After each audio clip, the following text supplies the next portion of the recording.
Welcome to the Nehemiah Entrepreneurship Community Podcast. I'm your host, Patrice Sagay, and I'm here today with a very good friend of mine, Dr. Dustin Lively. Doc, welcome to the podcast. Thank you, Patrice. How are you?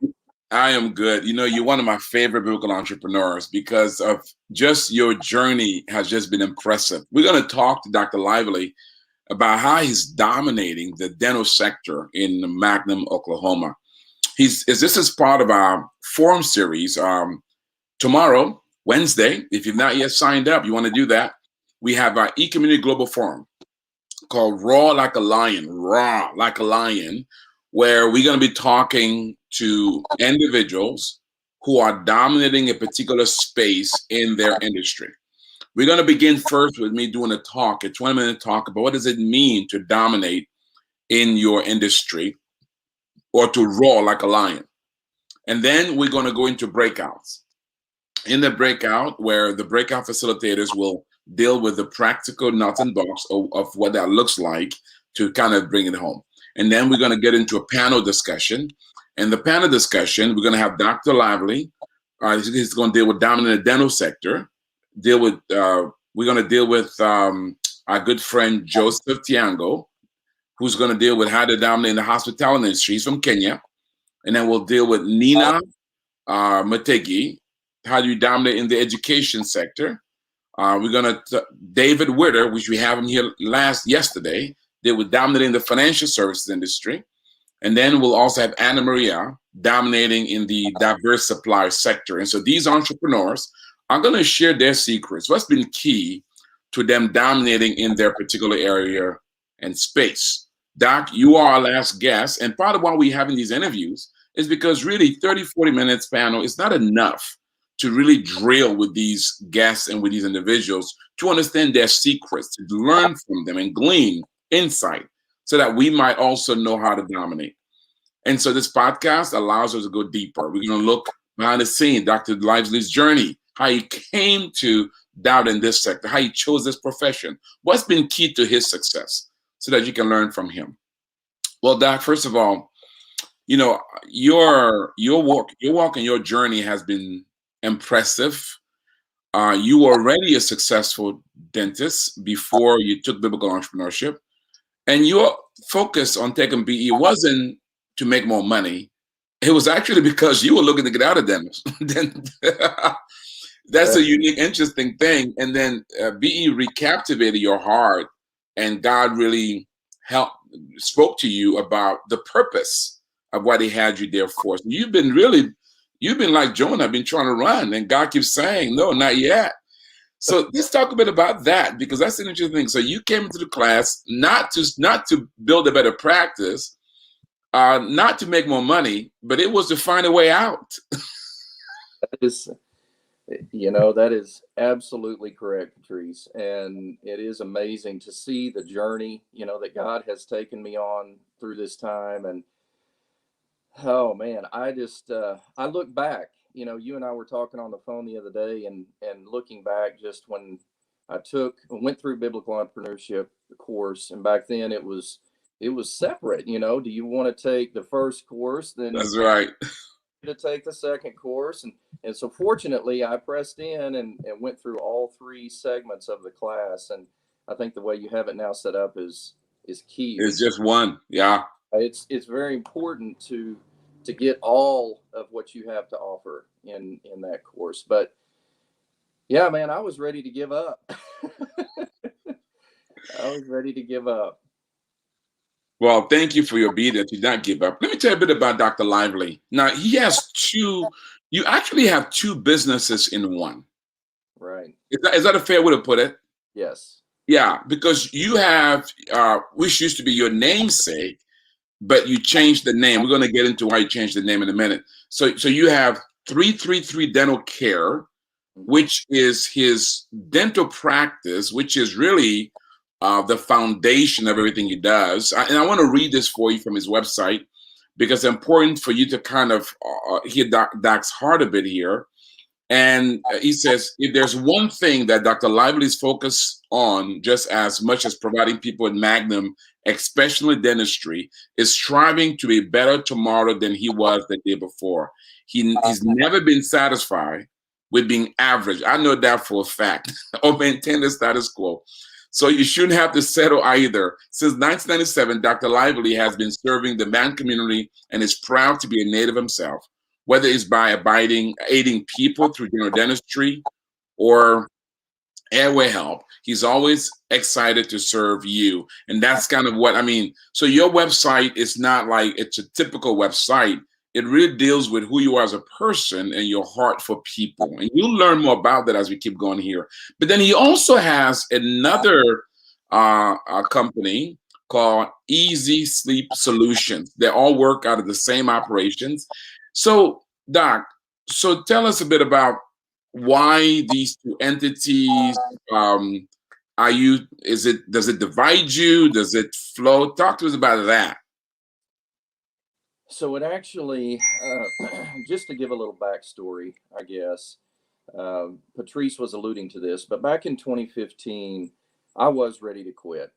I mean, absolutely just extremely exhausted from dealing with the challenges of not only running a business, but mainly even managing employees and just all the administrative things. For those of you who are out there who are business owners or thinking of even being business owners, and in 2015, I told my wife, I said, "Honey, I'm ready to just give up. I'm ready to walk away.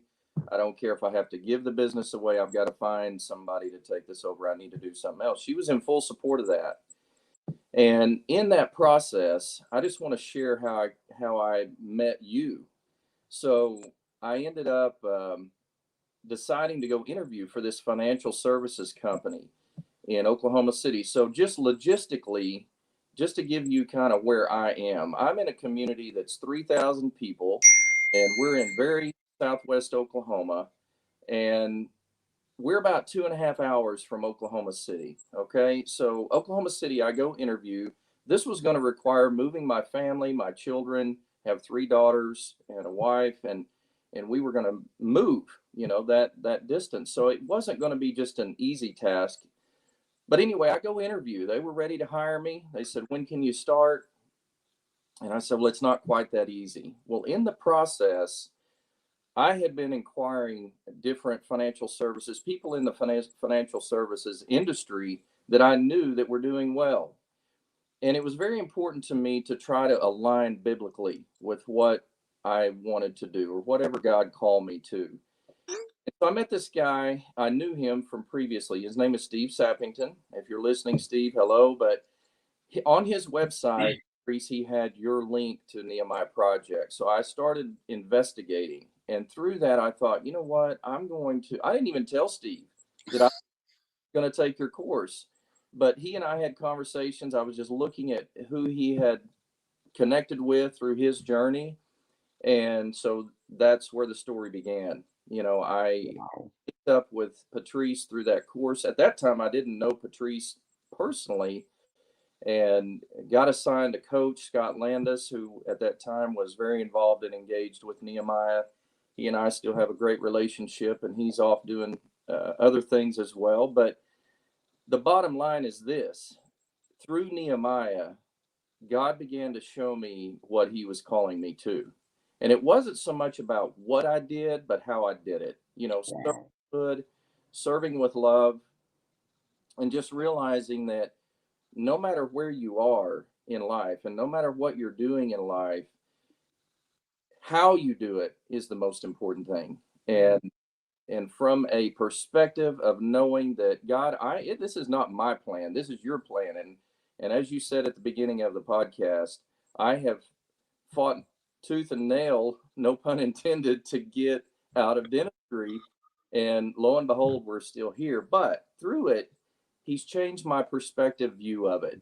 And I am so grateful that he has. So, just to talk a little bit real quick about the two entities now that we're engaged in with dentistry. Dentistry itself lends itself mainly, obviously, for most of you, just to teeth. That's it. I, about 2 years ago, was introduced to the concept of airway health. For those of you who snore, for those of you who don't have good sleep habits, I never dreamed how much it affects the teeth. Clinchers, grinders, and all of those sorts of things we have learned is so affected by what you do at night when you're asleep. You have no control. And so when your airway shuts off, everything goes awry. It's like the fight or flight response. When you're being chased by a lion, you're in a fight or flight response. And that's what the body does. Subconsciously, you're not even aware that it's happening, but it can destroy so many things in the mouth. And it opened my eyes to so many things that I wasn't even aware of. And so, yes, we have started now another business called Easy Sleep Solutions. And through that journey, it has allowed me to not only treat people. I mean, we get referrals from ear, nose, and throat specialists, from physicians, from pediatricians, children who are having trouble. It's just incredible what God is doing, opening our door to people that we would have never otherwise met through that service industry. I just love how you bring it back down to relationships. So I'm a little curious though. So let's assume that you were to exit dental practice. Does the new owner also would also acquire Easy Sleep, or does it go with you? So the vision at this time that God has given to me is, and by the way, we have now gained an associate. I think we didn't mention that, but about a year ago, and that was a God thing as well. I mean, God literally landed her into our workplace, and she graduated about a year ago. Her name is Dr. Han. She one of the sweetest gals you'll ever meet. But to answer your question, no. Easy Sleep, she does not treat airway, and she is not really passionate about that, but I am. And so that's why we created this new entity, so that I can provide that service wherever. The vision would be at this point that we are looking to expand that business, and whether we go into other dental offices and help individuals to do that, or whether we create these franchises, if you will, throughout the state of Oklahoma, Texas. We're visiting right now with some individuals that potentially we could become partnered with them to help provide services to all of their dental practices. So, wow, this is incredible. So you could be looking at, so you were trying to get out of business, but now it seems like you got yourself in something that's going to be here for a little while. yeah, I mean but it really is different. When you're doing clinical dentistry, Patrice, you're giving the injections, the shot, the thing that most people dread. And so you're numbing the patient, you're dealing with drilling, whatever you're doing, whether it's a filling, a root canal, a crown, whatever. Your hands are in their mouth majority of the time when you're doing these procedures. With the airway health and what we do for the treating sleep apnea, my hands are pretty much outside of their mouth for 90% of the time. And really, it takes me about 5-10 minutes to do what I need to do. So I'm just doing the head neck exam, checking and looking inside the mouth.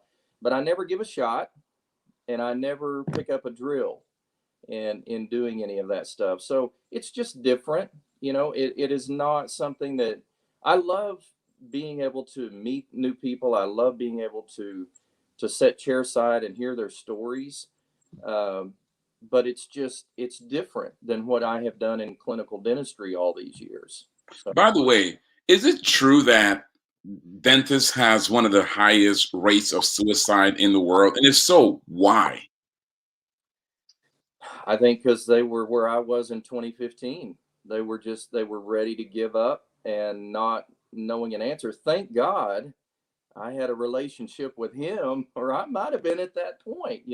It's But what is it about the industry? Is it because, I mean, what is so characteristic to dentists, to dental, that it would cause that? 'Cause you guys are pretty successful people as well. Yeah, I think it boils back to, there is pretty much not anyone that walks in our door that's excited to be there. Which Patrice, I just want to share for those watching, not listening.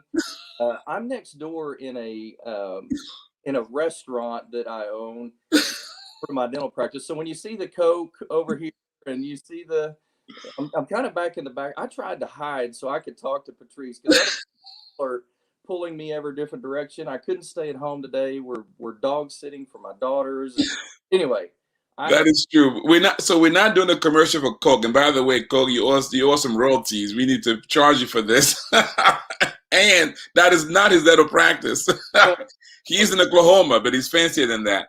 yeah, I'm gonna find a better setting to. I'll just tell my people, hey, but I didn't really prepare to push them away today, so I knew if I walked in the door, I was gonna be jerked in every direction. But to answer your question, where were we at? You were. Yeah. So I was saying, what's so unique about being a dentist? I mean, because think about it. You're a doctor, very successful, and why the suicide? Teachers don't have that kind of suicide rate. What is it about dentists? Yeah, so I think this is just my 2 cents on it, okay? And I'm sure if there's other dentists out there listening, they're going to have different perspective too. But for one, what I mentioned, most people do not look forward to coming to the dentist, right? So when you get there, you're already in a mindset of they don't want to be in my chair. I'm going to have to coerce them to engage, maybe sometimes even in a conversation that they don't want to have. Um, and it puts a lot of, I remember my early years, and I've had this conversation with Dr. Hand, my new associate. I said, here's the thing. Some patients are going to walk in with expectation. You're going to feel that you have to do the procedure because they chose you. If it is outside of your comfort zone, then let it go. Make a referral. Send it to somebody who can do it. Whether that's me, sometimes I do procedures she doesn't enjoy doing.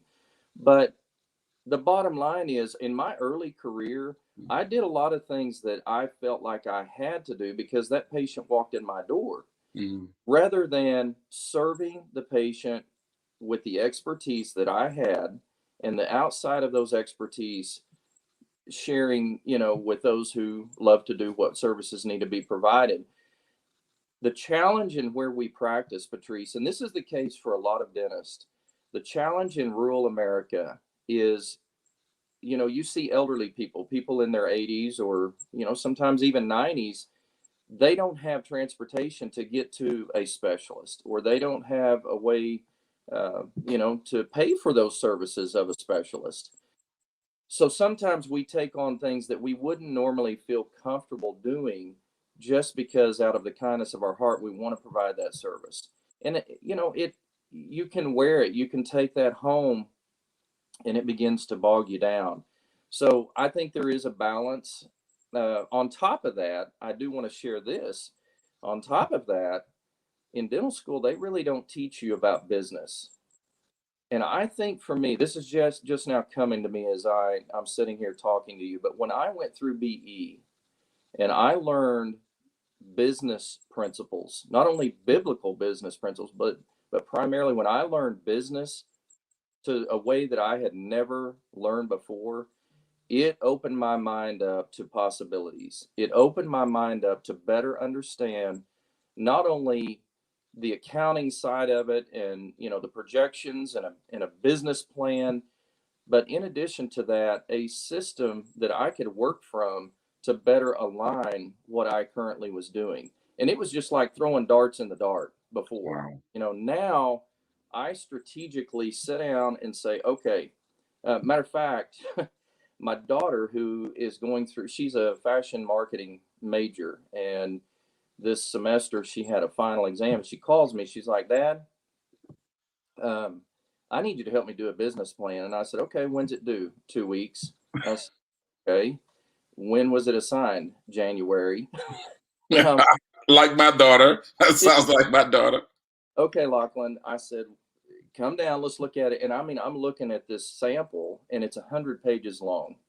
And I'm like, there is absolutely, and I said, all right, the first thing we're going to do is pray. I said, because it's only by the grace of God and a miracle we're going to get through this. But, I helped her go through that. She got a good grade on it. It wasn't probably as good as it could have been if we would have prepared before, but She said, Dad, I said, why did you not come to me sooner? Or why did you not start on this sooner? And she said, I would look at it and I was just overwhelmed.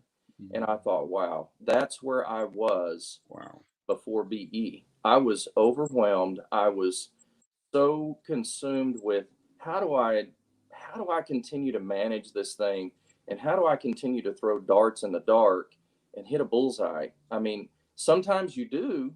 And over 23 years at that time in dentistry, or 22 years, I found myself hitting the bullseye, but majority of the time you're on the outer edge and you miss it.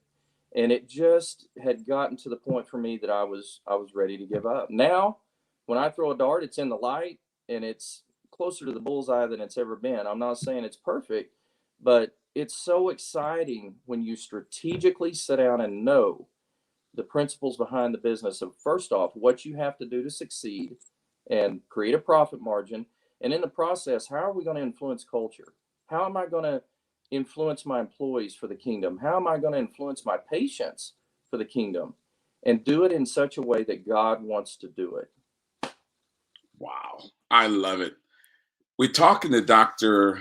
Dustin Lively from 333 Dental Care, and I love this other name, Easy Sleep Solution, where he works out of Oklahoma, Magnet, Oklahoma. And we're talking about how to dominate the dental care sector, which he has in his hometown. So, Doc, let's go back a little bit. Let's talk about what it means, what it means to be a lion. You are a lion, my friend. You roar, and you do it with such humility. But I'm going to give you some lion characteristics, and I want to hear your thoughts in terms of what comes to mind when you hear this. So, lions like working as a team. You know, we heard of the pride. Right, they can also be loners, right? They're kill enough to allow to that others may also have to eat. Many animals in the jungle get fed because they kind of follow the lion's trails, and they have the lion's leftover. They're skilled and fast. They're strong. They're very competitive. They're also protectors. Whether it's protecting their pride, protecting their children, their territory. When you hear those characteristics, what comes to mind? What's your first initial reflection? Well, I've experienced all of those, Patrice, as I think those of us who have gone through a journey long enough, you're going to experience all of those things. You're going to work together as a group, but there's going to be times. I remember one time talking to a lady that was involved in a ministry that we were looking to partner with, and she, I was explaining to her how lonely I felt in my industry because of where I am logistically, as we explained earlier. But she said, Dustin, here's the thing. When you go through a journey in life, when you go through the challenges that you go through, and you're climbing that mountain, and you go through all of, you get to a point where you get above the level where things can grow. That's the only place you're going to see the next mountaintop. But it's lonely up there. Mm. And it just hit me. I thought, if I am going to chart new waters in where we are, in Southwest Oklahoma, there's going to be times where it's lonely, and it's going to be times where it's just me and God, and that's where we can hear him the most. Even Jesus himself, he goes to the wilderness. And so I think for us to get down on ourselves, or to feel like that we have to do it by ourselves, it gave me a perspective of understanding that God is choosing those individuals. So if you are alone right now, be thankful, because if you're surrounded, I'm alone in this little drive-in. I'm alone, but I'm thankful because I have a place of seclusion to go to, and that we can hear God the most. some of the other attributes, Patrice, that you're sharing is, yeah, sometimes there's things in my office and I'm slowly trying to hand off some of these administrative duties to Dr. Hand. And she's gentle, she's very quiet and reserved.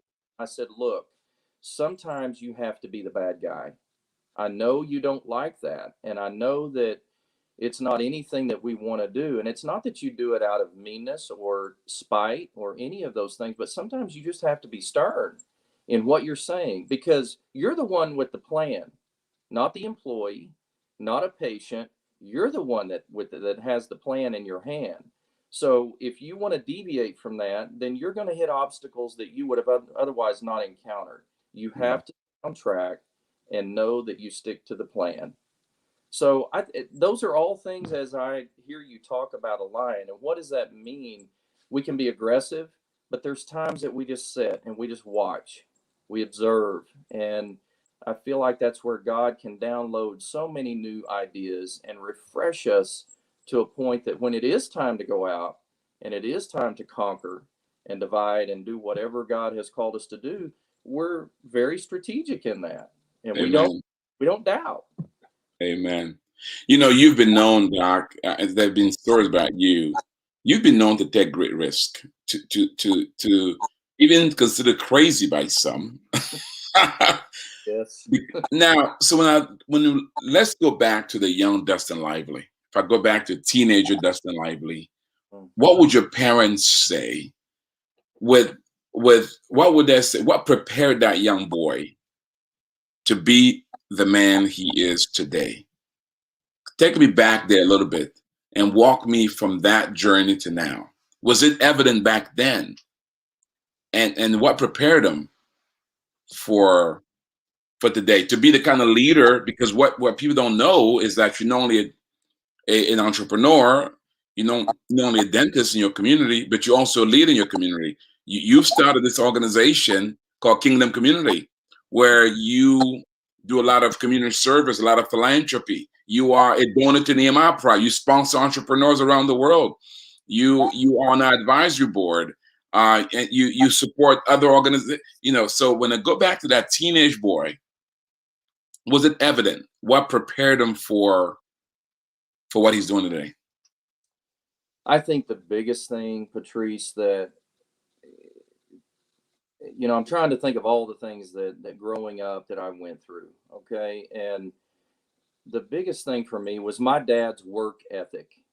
I from the time that I was a little boy, my dad, he had my brother and I out there just nose to the grindstone. I was we're in the transition of moving right now. And so in Mangum, Oklahoma, there's just not a lot of houses available. And I know the market throughout the nation right now is just gone crazy with the interest rates. But I'm going to tell a story that alludes to this maybe a little bit, okay? But we were in an area of town that was poverty level. And my dad at that time, he would get these contracts to go in and renovate these homes and to go in and gut them. And anyway, he would drop my brother and I off.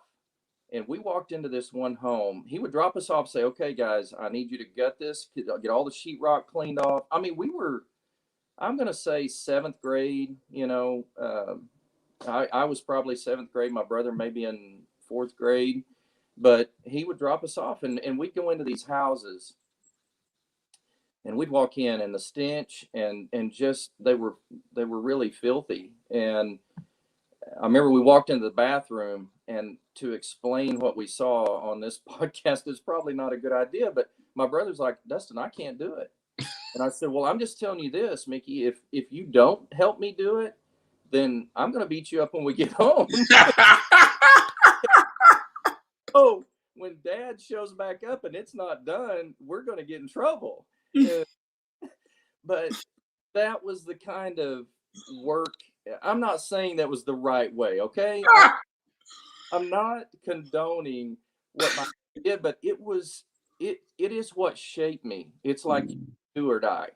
You either choose to do what is called in front of you. And I think that carried on probably to a fault in my life for a long time. And it wasn't until I began to understand the biblical perspective of what God called me through that. Because prior to that, I was using it by force, right? We know Wow. secular, it's by force, it's by might, it's by our own direction and not consulting with God. So now God is, I have to consult, and there is so many times, even yesterday and this week, that I have tried. I find myself naturally gravitating to want to force something to happen, and rather than making that phone call, or rather than forcing it to be something that comes to fruition, I just sit and wait. Okay, God, what do you want to do? That is one of the hardest things that I have found as a biblical entrepreneur for me to do, is to sit and wait, because I'm an activator. I'm one who, if I see a problem, I want to go fix it. But God is, He has been He's been helping me, and I'm thankful that I'm in a better place with that. If you were to ask my wife, she'd be like, yeah, he's better." Uh, but I do find myself at times naturally, and so I think that's what probably more than anything, Patrice, shaped me to Wow. today. And I'm grateful, but yet through the journey, very grateful that now he has taught me patience, and just, Dustin, wait and present it when the time is right. I'm just sitting here wondering how much trauma your little brother has had. He has scars, man. I'm telling you, He has mental. poor guy. If you don't do this, I'm gonna beat you when we get home. I mean, I love it. Yeah, I was in college. I came back home one time, and I came back. He whipped up on me. He was He he was said, "I'm not that little boy anymore." Yeah, he was in his prime. He was in high school. Here I am, a college kid that just, let myself go, and I he let me have it. And the tables turned at that time, and we haven't had a fight like that since. So I probably couldn't either. He's still pretty physical. He has land and cattle, and he does all that stuff. I just I probably wouldn't want to tangle with him to this day. I love it. I know he's been waiting for that. Uh, So let's. One of the things we noticed as we interviewed some of the various lions is kind of that they were able to find passion. There was this thing, consistent pattern about. But so why dentistry for you? How'd you come to that? But then it sounded like it wasn't something that innately what you were necessarily passionate about, but yet you've been able to, the kingdom has been opened up where you can see how that works for God good. So this is an interesting one. So unlike others who that was their thing, this was something you just was a worker. So talk about that. First, why dentistry? How'd you discover that? And then the importance of going from just it being a career, a job, to being a calling. yeah. When I was in eighth grade, I wore braces, and I went to the orthodontist through that journey, and I thought, okay, that's really cool. I watched the orthodontist, he's just instructing his nurses to put the wires on, put the bands on, and I'm thinking that's a pretty cool job. And I knew he made a lot of money, which is something I wanted to do. And so I just thought, I want to be an orthodontist. When I grow Wow. up, I want to be an orthodontist. And so going through, I never deviated from that. Matter of fact, you look back in my annual high school yearbook, it says plans to go to dental school and be a dentist. Wow. Never planned on coming back to Mangum, Oklahoma. Um, it was due to family that we decided, my wife and I. My wife is from here. We were high school sweethearts, and we chose to come back here to raise our kids. But in that journey, when I made that decision, Patrice, you're right. I had no clue what dentistry was about. And most people that go into dentistry have no clue what it's about. When I got into dental school, there was some challenges that we went through. Like you said, I'm sure you've had your set of challenges. We all have. But my wife and I went through some marital challenges, and then on top of that, her father passed away, Mm-hmm. and it really allowed. I won't use the word allowed. It really led me to have some challenges academically in dental school. Just because I wasn't there, I was at his bedside and helping him, and so it fortunately I made it through, and we the dean was very helpful in helping me, let me make up a lot of the work. But one thing that happened is my grades at that time, suffering, did not allow me to apply for orthodontic school, and so I came out and was a general dentist, and I was ready. I was ready to get out and start working as well. But in that process, and as I look back on it now, it was a blessing, because God, those circumstances allowed me to, one, if I was an orthodontist, I would not have moved back to Magna, Oklahoma. Okay, there's just not enough population. Secondly, I would not have had the story, as you were alluding to earlier, a lot of things, that major risk things that was taken even in a small town. And so I think, in looking at why did I choose dentistry, I think it was just for the glimmer and the shining, oh, this is the prestige and all of those things that went along with it. But when I got out, I realized really quick that it wasn't maybe quite as glamorous as I thought it would be. It's a job, as you alluded to. It wasn't until 2006 when I truly began seeking God. And I grew up in church, okay? But I did not have a relationship with God. I was a heathen. I was a heathen through dental school. I was a heathen through a lot of my early years of my career. In 2006, began seeking God, and just the journey that He took not only me through, but my family through.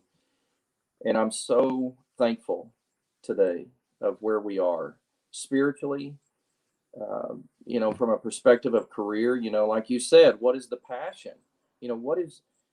What are you passionate about now? And I don't know that I'm so much passionate about anything that I do from a business perspective as much as I am about being passionate about creating a culture and an environment and whatever I do that points people in the direction towards God. And so if I can do any of that in a gentle way, be gentle as a dove, right? And if I can do that, I know at the end of the day, then I have done my best to provide um, an alignment with what God has called me to do. So Wow. I'm just, I don't know, I get emotional thinking about it, because it really is such a journey that He took me through and has continued to take us through.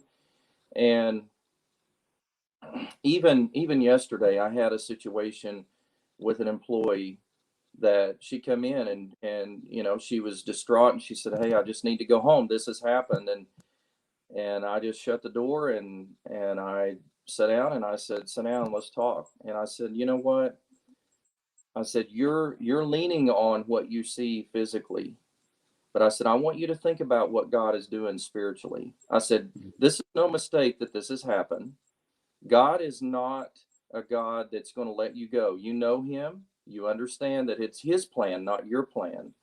And I said, "So stay out of the weeds and keep your eyes on Him, and realize and know that when you've lost that peace, when you've lost and you feel anxious and you feel this, then you're not in alignment with where He's calling you to be. But it's not a problem.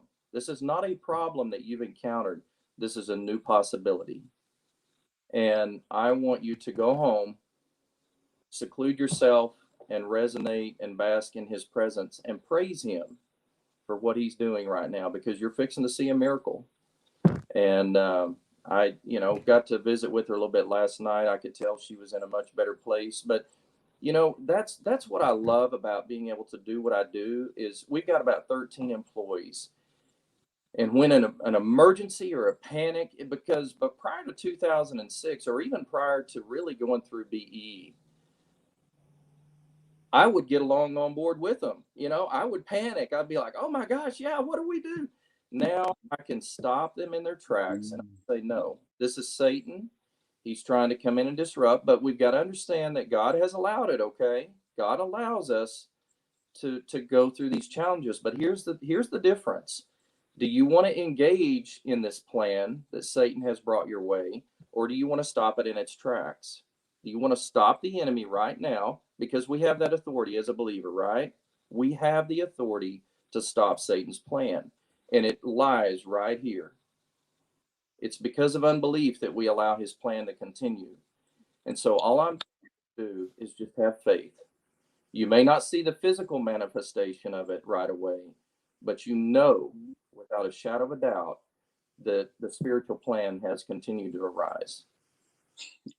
This is good stuff. I mean, those of you who are watching and listening, I'm not sure about you, but this is just so encouraging. You've employed some coming out of biblical entrepreneurship. You've employed some things in your company that has made a huge difference. Invested in your employees, in your community.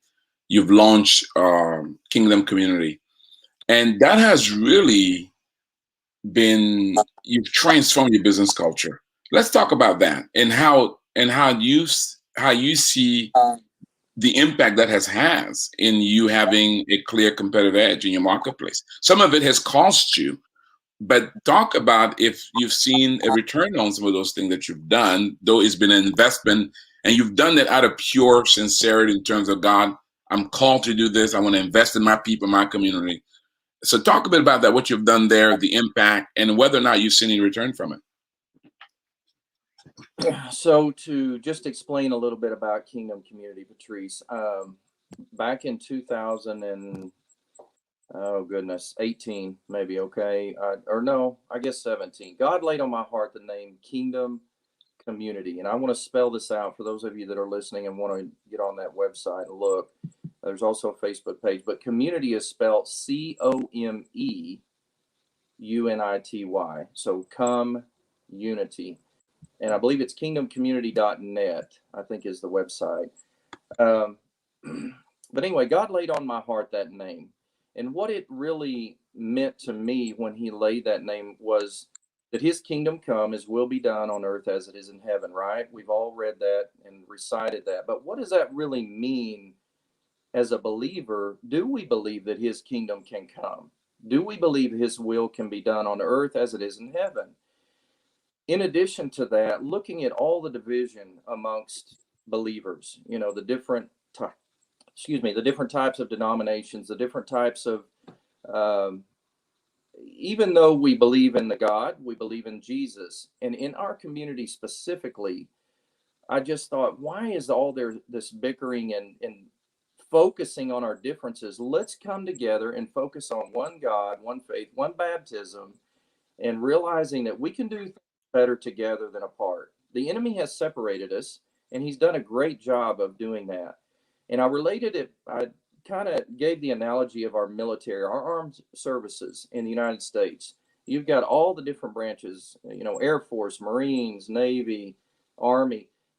If we were to go to war and say, well, I'm not part of the Air Force, here I am a Marine and I'm not part of the Air Force sees something flying over an area and they're like, yeah, they don't need to go there.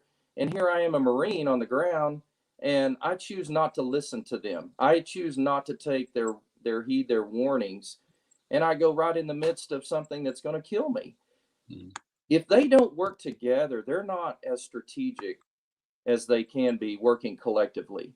And so when we look at it from a physical perspective and how great and by the way, thank you to all of our men and women of the armed services and what you've done to create the freedom that we have in this nation. My love for you and my thankfulness to your generosity of what you've done for our nation. But back to what I was saying in that, we have physical freedom, right? Because of them. Our spiritual freedom is only going to come if we begin to work collectively as that. And so that word kingdom community, that's what it meant to me. We have got to work together in a spiritual perspective. And until we do, we're not going to see a manifestation of his kingdom come, his will be done. So that name was given to me after I went through BE, and I'll try to make this short and sweet, but after I went through BE, I knew that God wanted me to do something with that.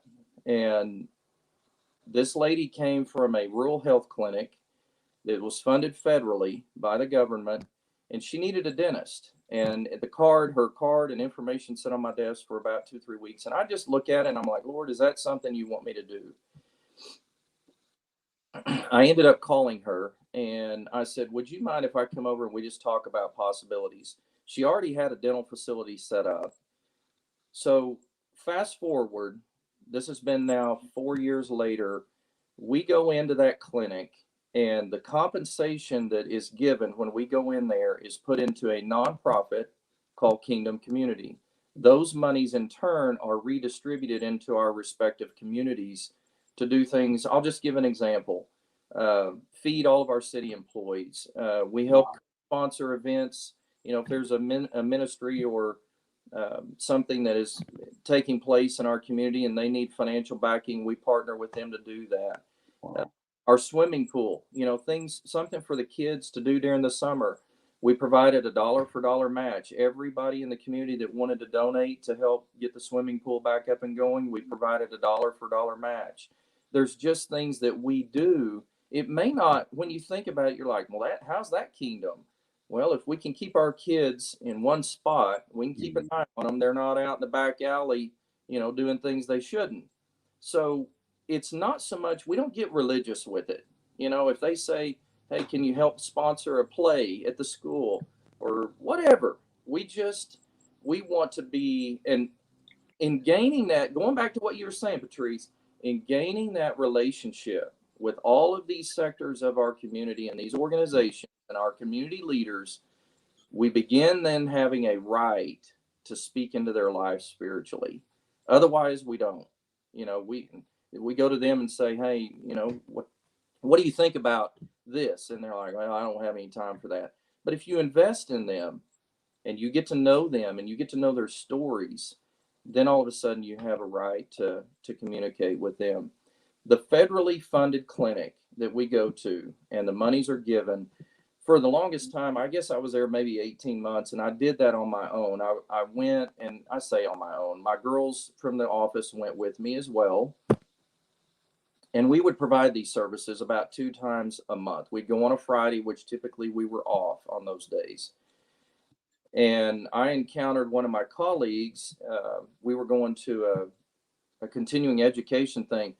Hadn't talked to him in years. We practiced in the same town. We get to Oklahoma City. He and I are sitting on the plane across the aisle from each other. We began talking, and he's like, what's going on in your life? What are you doing? And so I was sharing with him that. And he said, man, I want to come and help. I want to be a part of that. Now we have 5 dentists that help. So it's alleviated that, I get some of my Fridays off again that I was going and volunteering. But now it's not so much, I don't have to be there to sustain it. Even if something were to happen to me, now these other 4 guys and gals, I guess I should say, there's 2 of them, they will go and ensure that continues to move forward. What an amazing, from a reluctant entrepreneur, and no, first, from one who's just pursuing pure bling bling, to one to quit, to God turn him around to now becoming a major player in his community.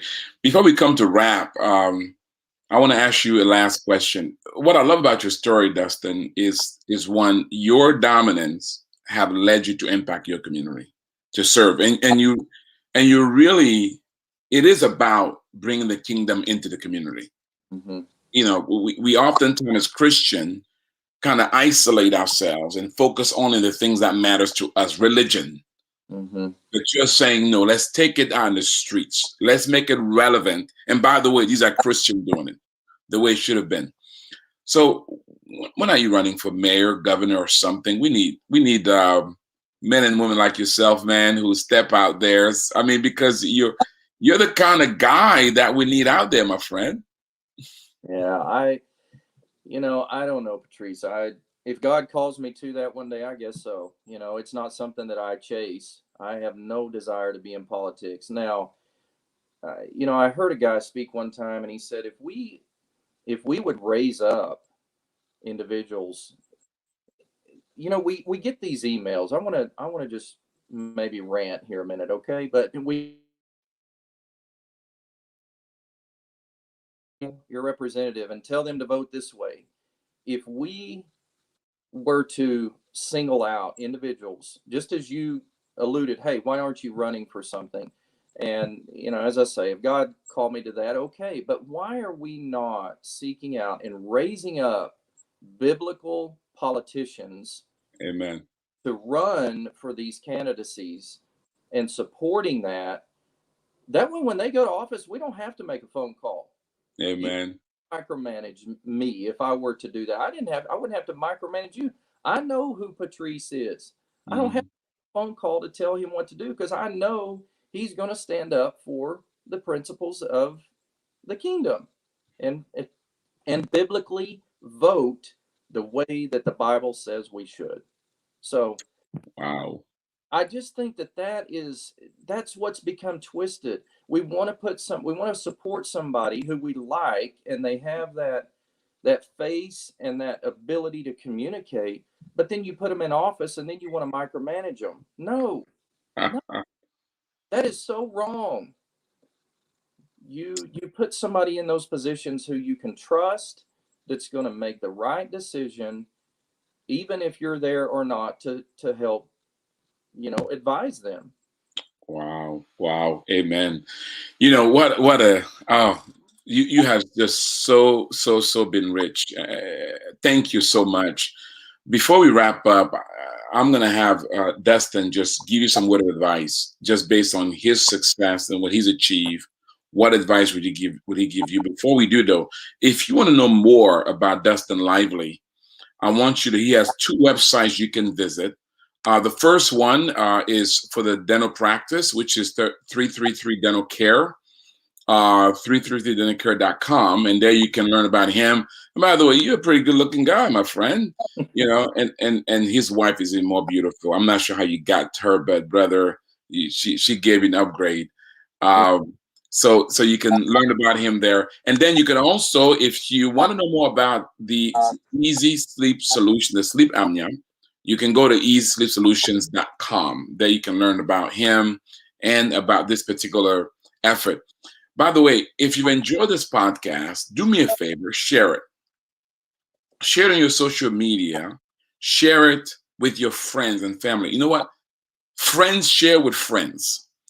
Because, if you know doctors who are struggling, as Dr. Dustin did at one point, if you know individuals who are looking for that thing to ignite their passion, if you want to share a story about the fact that there's a man in Oklahoma who God is using to not just impact the dental industry, but to impact the city itself, share it so that people can be inspired to know that God is at work, even in Oklahoma, all over the world.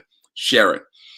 If you want to know about how we can help you as an entrepreneur, to come alongside you and help you with your business and help you to be competitive and to dominate in your industry, visit our website, nehemiahecommunity.com.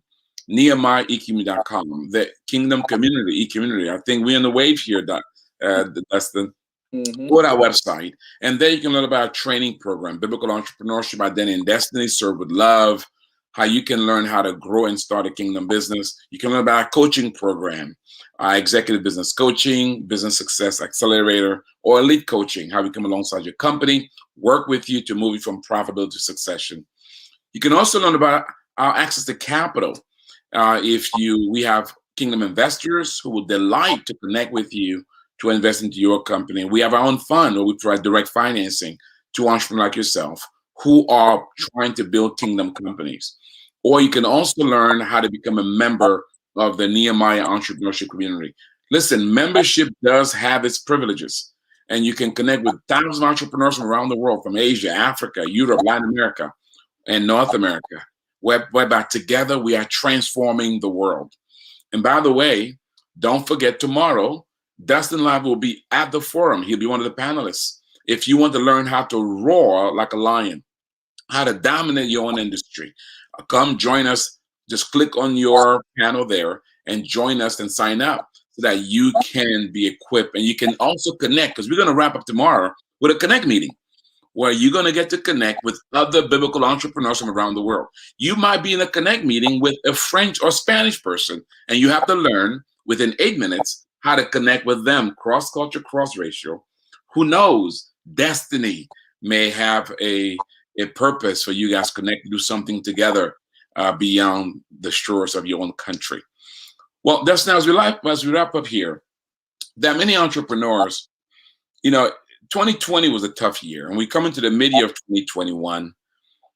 And as you look at the outlook of what's going on in culture, what's going on in terms of the economy with COVID-19, what advice would you give entrepreneurs, those who are watching and listening, as to if they say, you know what, Dustin, give us some guidance here, how to make sure this is a winning year for us, how to make sure we turn our business around. What advice would you give them as we wrap up?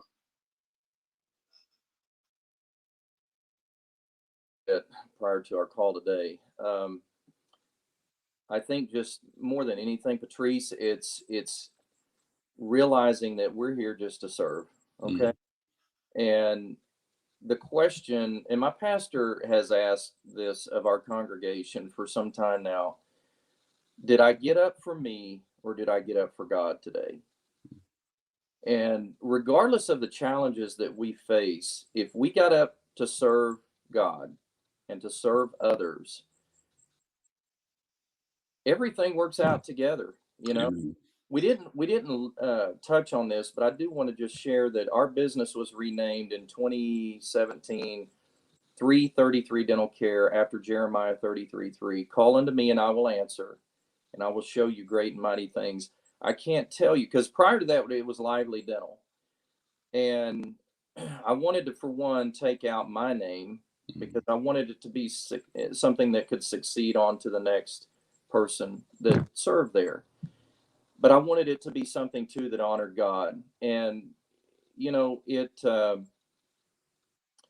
since that time, God has just continued to, story after story after story, show us his great and mighty hand in how we do business, in how he transforms our families, and how he puts us in better financial circumstances. So going back to what do I share with those that are listening out there? Just realize that if you are in a pit, if you are in a season of aloneness and loneliness, be thankful. Amen. This season, because God has a season that is not wasted. Every time that we go through something, think of it as a promotion. It's not a problem, it's a possibility. And if God has singled you out, you're going to go through challenges, right? But you are to be thankful for those challenges, because he is now giving you an upgrade. He is bringing you into a greater understanding of not only who he is, but who he has called you to be. What a word.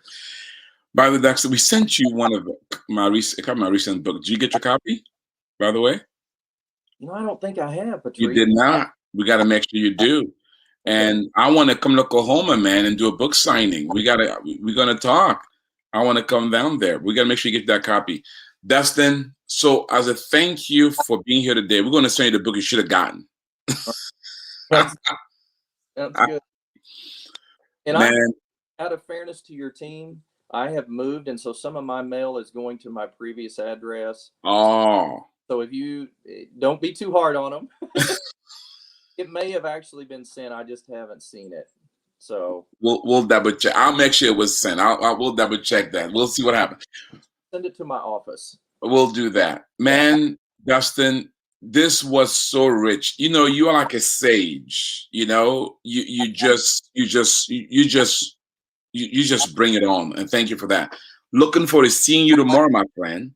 Yeah. And God willing, I got to do an advisory meeting with you because I want to come to Oklahoma because it's just I want to come to. I'm just so curious about how God is using you in that town. Yeah, I mean, you follow me? I want to put pictures to my mental imagination here, and tell your brother that you deserve the beat up that he gave you for all the years that. Yes, I did. I All the thank years. you for that. Payback is a. Yeah, Well, thank you, man. Greet your wife for me, brother. I will. We I will. appreciate you. Let me pray for you guys as we close out. May the Lord bless you. May the Lord enable you to steward those talents that are under your care, as Dustin is doing, as many have. And may He let you steward them in such a way that one day you can hear those wonderful words. Well done, good and faithful servant. You see, you've been faithful over a few things. He'll now make you rule over much. God bless you. Thank you again, Dr. Lively.